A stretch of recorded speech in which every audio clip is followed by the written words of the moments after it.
sont les tubes pour les extensions de sang au cas où.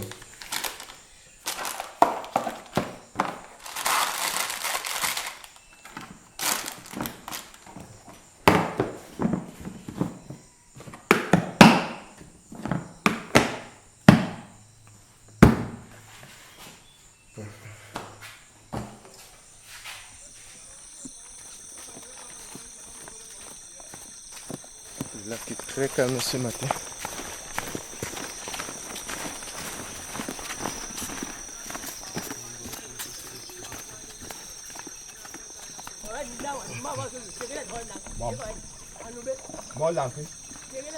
Voilà, attache maintenant. Plutôt là ici. Voilà. Et pas par après, c'est le touriste. On peut visiter le lac, le grand lac.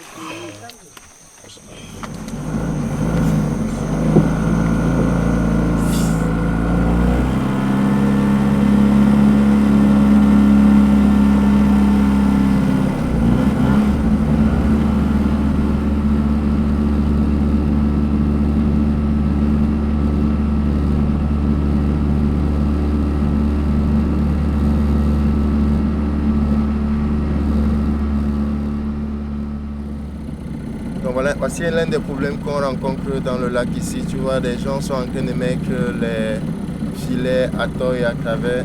Ils traversent carrément tout l'embouchure du lac avec les filets. Donc ça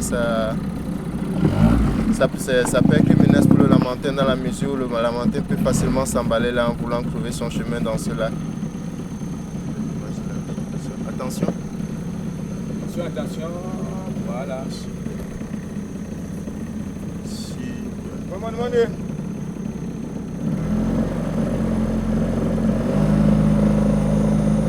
Nous allons mettre sur pied un code de pêche grâce à nos ONG partenaires, avec l'appui de AMCO aussi, pour pouvoir définir un code de pêche. Et à l'issue de ça, nous allons faire des réunions de sensibilisation dans lesquelles les communautés doivent respecter un certain nombre d'actions pour pouvoir effectuer la pêche dans la réserve. Il y a également l'envahissement de la réserve. Parce qu'il y a une très grande pression foncière, la réserve étant entourée d'une société agro-industrielle qu'on appelle la Safacam. De un, la Safacam n'a pas prévu de l'espace pour les ouvriers pour faire l'agriculture. Donc ils se rabattent dans la réserve de fond du lac Ossa. Il est question pour moi de stopper ça. La Safacam utilise les pesticides et les engrais. Nous ne savons pas jusqu'au jour d'aujourd'hui si ces pesticides et les engrais ont des impacts sur la réserve. C'est peut-être les analyses de l'eau avec AMCO qui vont nous permettre d'avoir des résultats pour pouvoir donner des recommandations à l'issue de ces résultats-là. Super. Voilà. Donc là, ce sont les fesses de Lamentin. On est en train de mener une étude pour quantifier la concentration des hormones de reproduction dans les fesses afin de pouvoir déterminer le cycle de reproduction des lamantins dans le lac Ossa. Je vais garder une partie pour... Avec AMCO, nous avons aussi effectué quelques patrouilles pour pouvoir voir des sites où on peut observer les lamantins. Parce que nous sommes dans cette logique-là où de plus en plus les touristes nous demandent, monsieur le coordinateur, comment on peut faire pour voir un lamentin. Or, nous n'avons pas de données jusqu'à présent parce que le lac Ossa souffre d'un déficit de données scientifiques. Nous espérons qu'avec AMCO, nous aurons des données scientifiques qui vont nous permettre, de pouvoir faire des patrouilles rentables, c'est-à-dire que de pouvoir avoir une coupe de données pour dire qu'à telle période et à telle heure, les lamantins sont très visibles, ces balades vont manger à tel endroit et à tel endroit. Et à ces heures-là, nous devons faire des patrouilles pour empêcher les braconniers de venir tuer les lamantins à cette période-là. Je lui pose un peu de questions. Bonjour papa. Est-ce que les lamantins vous causent des problèmes ici? Oui, il y a des problèmes. Ça nous cause des problèmes au niveau des filets. Ça gâte les filets. Si ce n'est que ça. D'accord. Comment est-ce que ça gâte les filets? Quand ça passe. Ah, d'accord. Quand ça passe. Mais est-ce que vous serez intéressé qu'on vous forme sur des techniques qui vont réduire la déchirure de vos filets par les lamantins? Oui, pourquoi pas. D'accord. S'il y a une formation, d'accord. Là-bas devant, hein. Là-bas devant. Oui, il y a 3 autres, mais il y a un qui est juste quelque part ici, qui est en train de... Là-bas. Ils sont Oh mon Dieu! Oh non! Wow! Il est encore sorti. Allez, voilà. Non, même si. C'est toi, on a fait. Waouh! Je filme ici en même temps.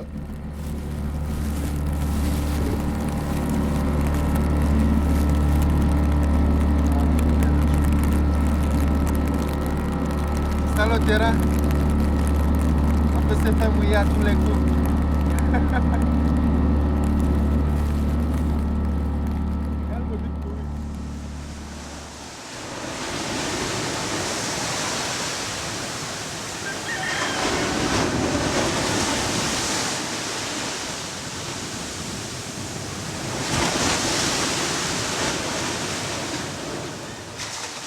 Et tu vas sur ajouter une observation. Parce que tu vas dans ajouter une observation. Tu vois, comme ici, là, il y avait les dates et consorts. Tu n'as plus besoin de prendre la date, tu n'as plus besoin de prendre l'heure. Donc, si c'est par exemple un dauphin, tu vas cliquer où? C'est un dauphin, c'est ici. Voilà, tu vois là. Tu cliques dessus. De temps à autre que je vais en mer, je suis avec Anko pour pouvoir les donner des informations, que ce soit à la plage ou bien que ce soit en mer, là où se trouvent les animaux aquatiques. Et si on pêche n'importe où, ça peut entrer dans le filet et ça meurt. Bon, c'est pourquoi nous voulons connaître plus précisément où ça se trouve pour que ça ne doit plus se passer. Ils n'auront plus besoin de noter les points GPS parce que ça, l'application enregistre automatiquement les points GPS, enregistre automatiquement la date, l'heure de collecte. Ils n'auront que besoin de cliquer sur quelques points sur l'application et l'enregistrement est envoyé directement sur notre serveur et publié sur la carte en ligne sur le site AMCO que eux-mêmes pourront consulter. Si c'est par exemple le dauphin qui est en train de se déplacer, tu prends d'abord la photo du dauphin. Je suppose que ça c'est le dauphin. Je prends sa photo. La semaine prochaine, on va tous les réunir pour les montrer comment utiliser l'application Sirène. Et la formation, ça prend généralement 2 jours.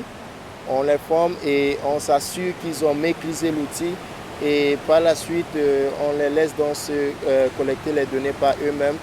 Et au fur et à mesure, c'est vrai que jusque-là, il y aura quelques déchets, mais on corrige le tir au fur et à mesure jusqu'à ce qu'on arrive à une donnée excellente.